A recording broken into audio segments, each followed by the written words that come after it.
Second ভিডিওতে website ডিজাইনের দ্বিতীয় ভিডিওতে আপনাদেরকে স্বাগতম। প্রথম ভিডিওতে আমরা শিখেছি কিভাবে আমরা একটি HTML5 যে ডিফল্ট এলিমেন্টগুলো আমরা লিখতে পারি। এটা ডক টাইপ HTML দিয়ে শুরু করবো এবং HTML, তারপর HTML দেবো, তারপর হেড দেবো, তারপর বডি দেবো। আজ আমরা এই দ্বিতীয় ভিডিওতে শিখবো এর ভিতরে অর্থাৎ বডি এর ভিতরে যে সেকশনগুলো দেবো এবং কিভাবে একটা ওয়েবসাইট ডিজাইন তৈরি করব তা HTML গুলো সিরিয়াল অনুসারে দেখাবো। তাহলে দেরি না করে এখনই শুরু করতে পারি। আমরা প্রথম ভিডিওতে দেখেছিলাম কিভাবে একটি ফোল্ডার তৈরি করতে হয় এবং কিভাবে একটি এই ওয়েবসাইট ডিজাইন তৈরি করতে গেলে কম্পিউটারকে রেডি করতে হয়। যেহেতু এগুলো আমরা শিখেছি আর এখানে দেখার কোনো বিষয় আসতেছে না, তো আমরা এগুলো স্কিপ করে ডাইরেক্টলি দ্বিতীয় স্টেপের যে ডকুমেন্টগুলো সেগুলো তৈরি করব। সো আমরা প্রথমে একটা ফুলবার নেয় index.html, যেহেতু HTML ফাইল লিখবো সেক্ষেত্রে HTML ফাইল তৈরি করলাম, এখানে এসে ক্লিক দিলাম। আবার CSS এর জন্য, যেহেতু আমরা CSS শিখবো না তাহলে CSS এর জন্য আমাদের দরকার নেই, ক্লিক করে দিলাম। এটাকে আমি যেহেতু ভিজুয়াল স্টুডিও কোড ব্যবহার করবো সেক্ষেত্রে ভিজুয়াল স্টুডিওটি ওপেন করে নিলাম। দেন নিউ ফোল্ডার যেহেতু তৈরি করেছি, নিউ ফোল্ডারের মধ্যে index.html নামে একটি ফাইল তৈরি করেছি, এটি ওপেন করে নেব। ডেস্কটপের মধ্যে গেলাম, দেন নিউ ফোল্ডার সিলেক্ট করব।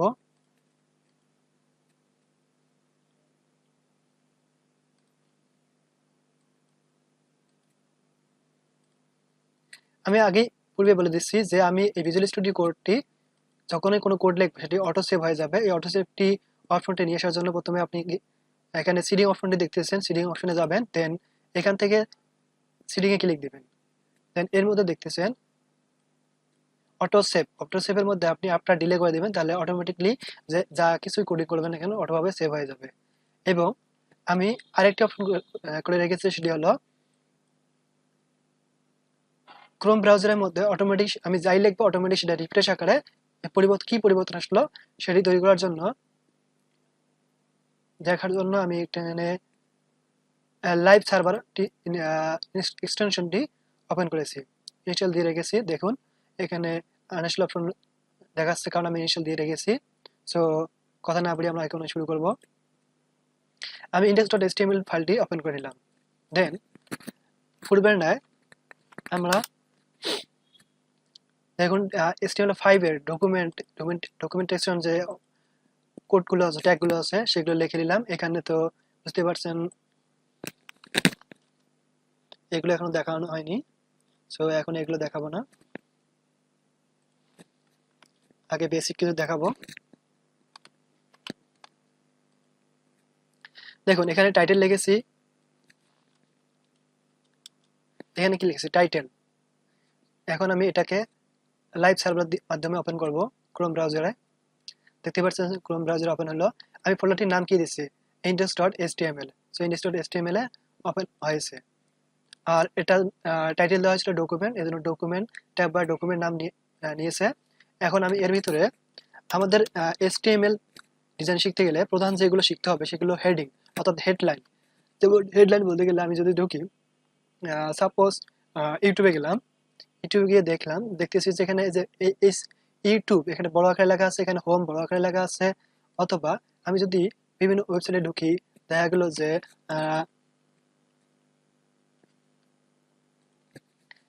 এই যে লেখা লিখলাম, এইখানে ঢুকলাম, গেলাম শুধু দেখানোর পারপাসে, সেক্ষেত্রে ঢুকবো।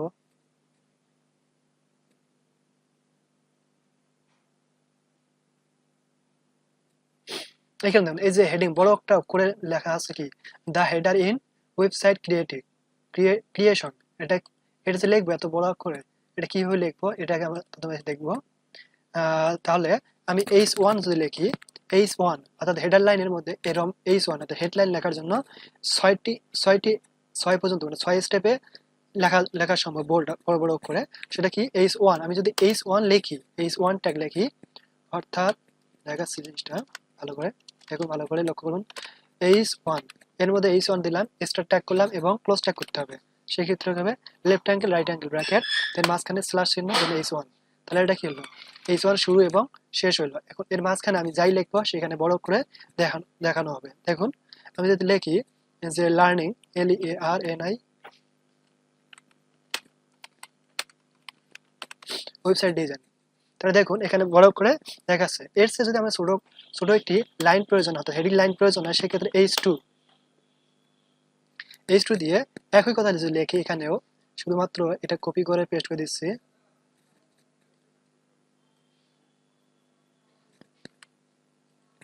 H2 এখানে ডিফারেন্ট কিছু দেখতেছেন, সেটা হচ্ছে H1 এর থেকে H2 যে হেডিং লাইনটা নিয়ে আসা হয়েছে, নিয়ে আসলাম, এটা H1 এর থেকে H2 যে হেডিং লাইনটা তার থেকে ছোট।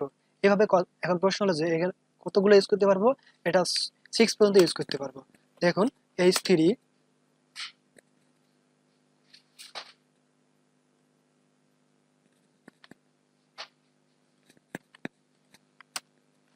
H4, H5, H6। দেখুন এখানে 6টি হেডিং লাইন চলে এসেছে। 6টি হেডিং লাইন আমি ব্যবহার করলাম। প্রথমটা সবচেয়ে বৃহৎ আকারে একটি হেডিং লাইন অর্থাৎ টেক্সট শো করেছে, দ্বিতীয়টি তার থেকে ছোট, তৃতীয়টি তার থেকে ছোট, চতুর্থটি তার থেকে ছোট, পঞ্চমটি তার থেকে ছোট এবং ষষ্ঠটি তার থেকে ছোট। এর থেকে ছোট হলো প্যারাগ্রাফ। অর্থাৎ আমরা যখন একটা প্যারাগ্রাফ লিখতে যাব সেই ক্ষেত্রে প্যারাগ্রাফের একটা হেডিং লাইন দিতে হয়। যেমন বলা হচ্ছে যে বলতে পারি যে স্বাধীনতা রক্ষা করা থেকে স্বাধীনতা অর্জনের থেকে স্বাধীনতা রক্ষা করা কঠিন। তাহলে এই যে প্রথম লাইনটা আমরা বড় করে লিখি, তারপর এই বিষয়ে আমরা ডিসক্রিপশনটা পরে লিখি, তাই না? তাহলে সেই ক্ষেত্রে আমি যদি এই জিনিসটা লিখতে, দেখুন ভিউ থেকে ওয়ার্ড ট্র্যাপ অর্থাৎ সম্পূর্ণ লেখাগুলোকে ভিউ থেকে ওয়ার্ড ট্র্যাপে আসলে এগুলো এইভাবে ভেঙে গিয়ে একের পর এক চলে আসবে। এখন তাহলে আমার ফুল স্ক্রিনের মধ্যে ফুল লেখাটি শো হবে। এখন দেখুন এগুলো আমরা ব্যবহার করব এই যে প্যারাগ্রাফ, এই যে উপরে যে এই প্যারাগ্রাফটা লিখলাম বা বিভিন্ন কিছু লিখলাম, তার আন্ডারে যেগুলো হবে, অর্থাৎ H6, H1, H2, H3, H4, H5, H6, এখানে এগুলো কখন ব্যবহার করব, যখন আমরা কোনো একটি টেক্সটের হেডলাইন দিতে যাব। এখন প্রশ্ন হলো H1 কখন ব্যবহার করব, H2 কখন ব্যবহার করব, H3 কখন ব্যবহার করব। H1 সাধারণত একবার ব্যবহার করা হয় একটি ওয়েবসাইটের মধ্যে। কতবার ব্যবহার করা হয়? H1 শুধুমাত্র একবার ব্যবহার করা হয় একটা ওয়েবসাইটের মধ্যে। ধরুন এই যে ইউটিউব যে লেখাটা আছে, এই যে লোগোটা আমরা দেখতেছি এখানে লোগো, এই যে লোগোটাকে নিয়ে আসার জন্য HTML5 এর মধ্যে HTML অর্থাৎ H1 শুধুমাত্র একবার ইউজ করতে পারবো।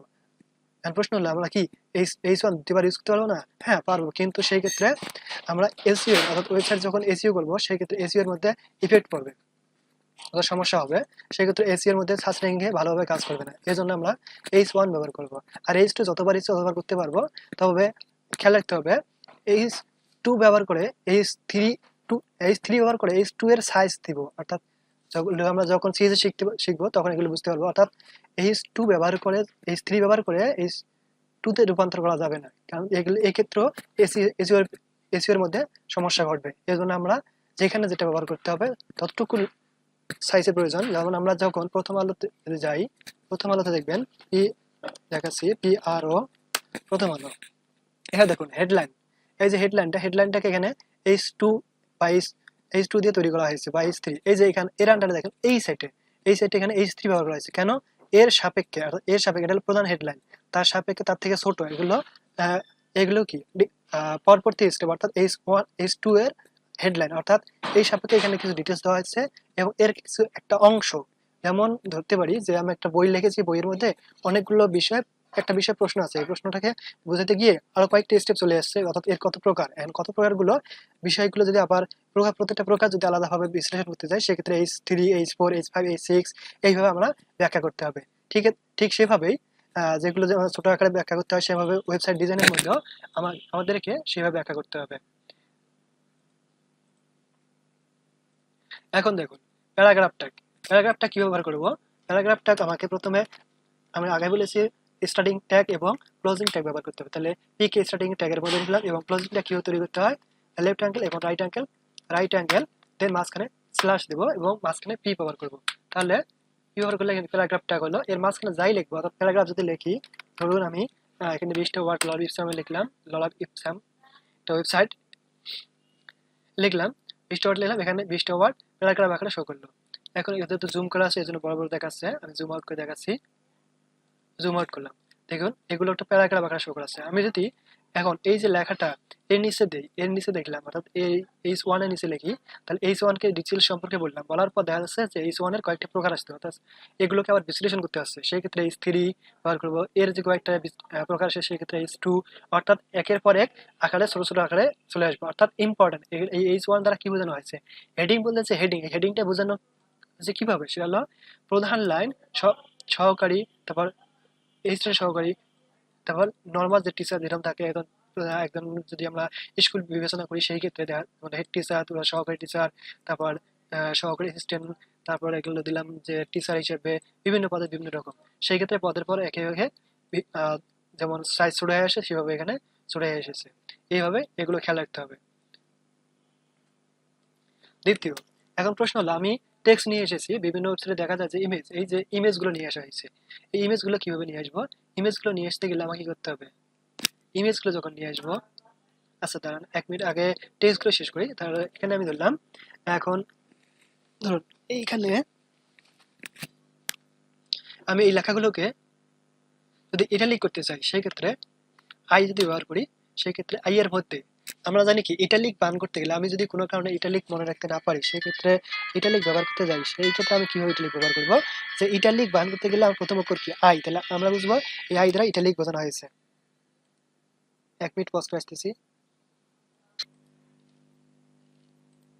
আমরা প্যারাগ্রাফ লেখা শিখলাম, তারপর আসলে যে ইটালিক, আমরা যখন ইটালিক তৈরি করব, এখানে কোডিং শেখানোর একটা সহজ ওয়ে আছে, সেটা হলো যে আমি কি কোডিংটা লিখতে যাচ্ছি, যেমন আমি লেখাটাকে ইটালিক তৈরি করতে যাচ্ছি, তাহলে ইটালিক যদি তৈরি করতে যাই সেই ক্ষেত্রে আমরা ইটালিকের বানান যে আছে, ইটালিকের বানান, যেমন আমরা প্যারাগ্রাফ লিখেছি, প্যারাগ্রাফের বানান ইংলিশ বানান কি পি প্রথমে আছে, সেখানে পি ব্যবহার করেছি। ইটালিক যেমন আছে, ইটালিক বানান করতে গেলে আমরা আই ব্যবহার করব সেখানে, অথবা আমরা এম ব্যবহার করতে পারতাম, ইম্পার সাইজ, এম্পার সাইজ। আমি যদি এখানে LOREM লরামের যদি আমি ধরলাম 30টা ওয়ার্ড ব্যবহার করি এখানে, তাহলে দেখুন এই যে দেখুন ইটালিক চলে এসেছে, সবগুলো লেখা ইটালিক চলে আসছে কিনা, হ্যাঁ অবশ্যই দেখতে পাচ্ছেন আপনারা, জুম করে দেখাচ্ছি যে ইটালিক চলে আসছে। এখন আমি যদি চাই যে না আমি এখানে আই দিয়ে, এখানে ইটালিকের মধ্যে আই ব্যবহার করলেও এখানে চলে আসবে, যেমন LOREM লরাম 30।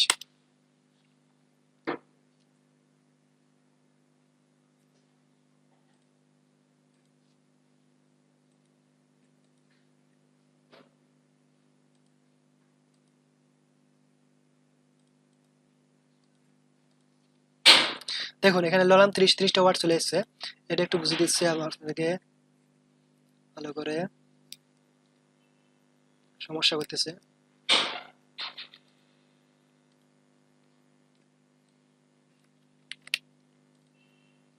দেখুন এই যে ইম্পার সাইজ, অর্থাৎ আমি যেটাকে বাতিল করে দেখাচ্ছি আপনাদেরকে, দুইটা এক করে একে হওয়ার সমস্যা দেখাচ্ছে, কিনে নিলাম। ইটালিক আই যদি ব্যবহার করি, তারপর আমার ইটালিক করে হচ্ছে, অর্থাৎ বাঁকা বাঁকা বাঁকা বাঁকা আকারে আছে। এখন এই ইটালিক কখন ব্যবহার করবো, যখন কোনো লেখাকে হাইলাইট, অর্থাৎ ইউজারকে চোখ সহজে যেন বুঝতে পারে, তাদের চোখ যারা যে ইউজার যেন দেখতে বুঝতে পারে যে এই লেখাটা খুব ইম্পর্টেন্ট, সেই ক্ষেত্রে ইটালিক ব্যবহার করা যায়। বর্তমানে অবশ্য আই এর অর্থাৎ HTML5 ভার্সনে আই এর ব্যবহারটা নেই, অর্থাৎ EM ব্যবহার করাটাই বেটার, এই EM ব্যবহার করাটাই হলো বেটার, অর্থাৎ এই EM দ্বারা বোঝাচ্ছে ইম্পার সাইজ, এসইও এর মধ্যে, এসইও এর ক্ষেত্রে প্রভাবশীল, এটা ভালো এসইও এর মধ্যে ভালো কাজ করে, এজন্য বর্তমানে EM ব্যবহার করা হচ্ছে। এখন আসি বোল্ড। হ্যাঁ বোল্ড যে বানানটা আছে, বানানটার মধ্যে বুঝতে পারছি, আমি লেখাটা বোল্ড করবো, তাহলে বোল্ডটা কি BOLD, বোল্ড, সরি বোল্ড, এখানে বোল্ড ব্যবহার করতে হলে পি ট্যাগ ব্যবহার করবো, পি ট্যাগ ব্যবহার করলাম। এখন আমি যদি দেখি লরামের সাপোজ আমি 20টা ওয়ার্ড নিলাম, তাহলে 20টা ওয়ার্ড নিলাম, দেখেন এই যে বোল্ড চলে আসলো, একটা প্রবলেম হয়েছে, হ্যাঁ দেখুন এই যে লেখাগুলো বোল্ড আকারে চলে আসলো। এখন উল্লেখ বলেন যে এখানে এগুলোতে এইখান থেকে শেষ হলো একটু স্টেপ, মানে ব্রেক দিয়ে, অর্থাৎ 2 স্টেপ ফাঁকা রেখে দ্বিতীয় স্টেপ শুরু হলো, আবার তাহলে এই লাইনের শেষ, এই অর্থাৎ এটারই লাইন যে আছে, এটির লাইনের শেষ প্রান্ত থেকে আবার বোল্ড লেখাগুলো শুরু হলো কেন, এগুলো নিয়ে পরবর্তী ভিডিওতে আমি জানাবো বিস্তারিত, এগুলো হওয়ার কারণ আছে। সেগুলো নিয়ে বিস্তারিত বোঝাবো। আপাতত এইগুলো HTML ট্যাগগুলো দেখুন। এখন স্প্যান, আমরা স্প্যান আকারে অর্থাৎ কোনো একটা সামান্য একটা বাক্যকে নরমালি অর্থাৎ কোনো প্যারাগ্রাফ না, তবে এই জিনিসটাকে হিডেন আকারে অনেক সময় আমরা শো করাতে চাই, অথবা ছোট একটু লেখা লিখতে চাই, লেখার মাঝখানে লেখা লিখতে চাই, সেই ক্ষেত্রে আমরা স্প্যান ব্যবহার করবো, অর্থাৎ ছোট একটি লেখা SPAN, স্প্যান। এই যে স্প্যান লেখাটি আছে, স্প্যানের মধ্যে যদি আমি LOREM লরম 10টা ওয়ার্ড ব্যবহার করি, সেক্ষেত্রে দেখুন এটাও তার পরবর্তীতে শুরু হবে। অর্থাৎ এটা হওয়ার কারণ হলো যে এই যে দেখুন আমি বলতেছি, একটু ধারণা দিচ্ছি, সেটা হলো যে এটা হলো ব্লক লেভেল এলিমেন্ট, প্যারাগ্রাফ হলো ব্লক লেভেল এলিমেন্ট, এটা লিখ হলো ব্লক লেভেল এলিমেন্ট না, বুঝলে, ইনলাইন এলিমেন্ট, অর্থাৎ এগুলো লাইনের মধ্যেই থাকে। এবং এটা হলো ইনলাইন এলিমেন্ট, এই যে বোল্ড এটাও ইনলাইন এলিমেন্ট, এটা এই যে স্প্যানটা হলো ইনলাইন এলিমেন্ট। এটা কি বুঝবো সেটা আমি পরবর্তীতে ভিডিও দেখাবো ইনশাল্লাহ। পরবর্তীতে দেখলাম গেলো কি ট্যাগ আর কি কি লাগে এখানে, এখানে একটা লিঙ্ক লাগে। আচ্ছা, লিঙ্ক যদি তৈরি করতে যাই সেক্ষেত্রে লিঙ্ক অর্থাৎ অ্যাঙ্কার ট্যাগ, লিঙ্ককে বলা হয় HTML5 ভার্সনে বলা হয় অ্যাঙ্কার ট্যাগ। তাহলে অ্যাঙ্কার ট্যাগ খেয়াল রাখবেন, লিঙ্ককে বলা হয় অ্যাঙ্কার ট্যাগ। লিঙ্ক যদি নিতে যাই সেক্ষেত্রে আমাকে অ্যাঙ্কার ট্যাগ ব্যবহার করতে হবে। অ্যাঙ্কার ট্যাগকে এ দ্বারা প্রকাশ করা হয়। যদি লিঙ্ক শব্দটা খেয়াল থাকে তাহলে খেয়াল রাখবেন যে এ কে আমাকে কি করতে হবে, এখানে এ দিতে হবে, অর্থাৎ স্টার ট্যাগ আছে এবং এন্ডিং ট্যাগ আছে, তাহলে এ, এটা কি আছে না, এটা একটা সিঙ্গেল ট্যাগ। এখানে এর মাঝে অর্থাৎ এর স্টার ট্যাগ এবং এন্ডিং ট্যাগ শুধু একটাই, সেটা হলো লেফট অ্যাঙ্গেল ব্র্যাকেট এবং রাইট অ্যাঙ্গেল ব্র্যাকেটের মাঝে এ ব্যবহার করবেন। এর মাঝে যে রাইট অ্যাঙ্গেল যে ব্র্যাকেটটা আছে এর মাঝে একটা স্পেস দেবেন। স্পেস দেওয়ার পর HREF হাইফার রেফ, অর্থাৎ হাইফার রেফ কার সাথে সম্পর্ক থাকবে সেটাকে বুঝে দিতে হবে। এখানে ইকুয়াল দেওয়ার পর ডাবল কোটেশন দিয়ে আমি যদি লিখি আমি কোন লিঙ্কটা দেবো, যেমন আমরা এই যে লিঙ্কগুলো আছে, এই যে লিঙ্কগুলো আছে না, এগুলোকে আমরা লিঙ্ক বা ইউআরএল, আমি যদি এখানে লিখি দেখুন GOOGLE গুগল.কম একটা ওয়েব পেজ তৈরি হলো, ওয়েব পেজ আমার সামনে শো করে হলো। তাহলে আমি গুগল.কম একটা লিঙ্ক, এই লিঙ্কে যদি কপি করে আমি যদি এইখানে শো করাই আপনাদেরকে দেখেন, এই যে এখানে লিঙ্ক দিলাম, ও সরি এটা একটা ডাবল ট্যাগ, ভুলে গিয়েছিলাম, এ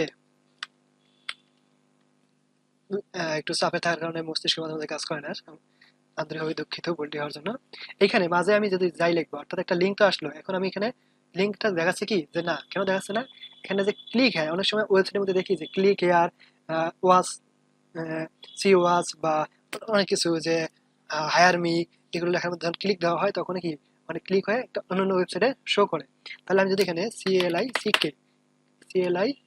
ক্লিক হেয়ার ব্যবহার করি, দেখুন এখানে একটা ক্লিক হেয়ার বাটন চলে এসেছে। এখানে আমি যখন মাউসটা নিতেছি তখন দেখুন একটা হ্যান্ড আইকন চলে আসতেছে, অর্থাৎ যেন ক্লিক দেওয়ার জন্য একটা আইকন চলে আসতেছে। তাহলে মাউস আইকনে যে দেখুন এই যে ক্লিক আইকন চলে আসতেছে। তাহলে এটা এখানে তাহলে আমি এখানে ক্লিক মারি, এখানে যদি ক্লিক দেই তাহলে কি হইতেছে দেখুন, গুগল যে .com এর যে লিঙ্ক দিয়েছিলাম সেই লিঙ্কটার মধ্যে চলে আসলো। এখন কথা হলো যে লিঙ্কটা চলে আসলো, এমন অনেক সময় প্রয়োজন হয় যে দেখা যাচ্ছে আমরা দেখতে পাই বিভিন্ন ওয়েবসাইটে যখন কোনো লিঙ্কের মধ্যে ক্লিক দেয় তো নতুন একটা ট্যাব নিয়ে, এগুলো ট্যাব বলা হয়, এগুলোকে প্রত্যেকটাকে একটা ট্যাব বলা হয়। এগুলো ট্যাবের মধ্যে যখন আমি যখন ক্লিক দেবো তখন নিউ ট্যাব আকারে যেন শো হয়, অর্থাৎ আমি এই ওয়েবসাইটে যখন থাকি আবার যে ওয়েবসাইটে গেলাম বা যে পেজে গেলাম সেই মধ্যে যেন চলে যাই, আমি যেন ফিরে আসতে পারি, এজন্য আবার নতুন ট্যাব আকারে শো হবে। সেই ক্ষেত্রে আমার কি করতে হবে, এইখানে অর্থাৎ সে রাইট অ্যাঙ্গেল ব্র্যাকেট আছে এখানে টার্গেট নামে একটা অ্যাট্রিবিউট নিতে হবে, টার্গেট, দেন করবেন না ইকুয়াল প্লাস ডাবল কোটেশন, দেন টার্গেট ব্লাঙ্ক লিখতে হবে, আন্ডার ড্যাশ দেন ব্লাঙ্ক BLANK ব্লাঙ্ক যদি ব্যবহার করি তাহলে সেই ক্ষেত্রে আমি যদি এখানে ক্লিক করি, এখন দেখুন এখানে ক্লিক করলাম নতুন ট্যাব হয় ওপেন হতেছে। আচ্ছা আমি নতুন ট্যাব দুটো ছেড়ে দিচ্ছি, দেওয়ার পর এখানে যখন আমি ক্লিক দেবো, খেয়াল করুন এখানে যখন আমি ক্লিক দেবো, এই ক্লিক হেডের মধ্যে যখন ক্লিক দেবো, জুম করে দেখাচ্ছি, ক্লিক হেডের মধ্যে ক্লিক দিলাম তখন নিউ ট্যাবে একটা গুগল.com যে সাইটটা দিয়েছে সেখানে শো হইতেছে। আবার জুম আউট করতেছি। সো বন্ধুরা আজকের ভিডিও এই পর্যন্ত করলাম। পরবর্তী ভিডিওতে ইমেজ কিভাবে নিয়ে আসতে হয় এবং ব্লক লেভেল এলিমেন্ট কোনটি, এইসব বিষয়ে বিস্তারিত আলোচনা করব। পরবর্তী ভিডিওর জন্য আপনাদেরকে সবাইকে স্বাগতম জানাচ্ছি। ধন্যবাদ।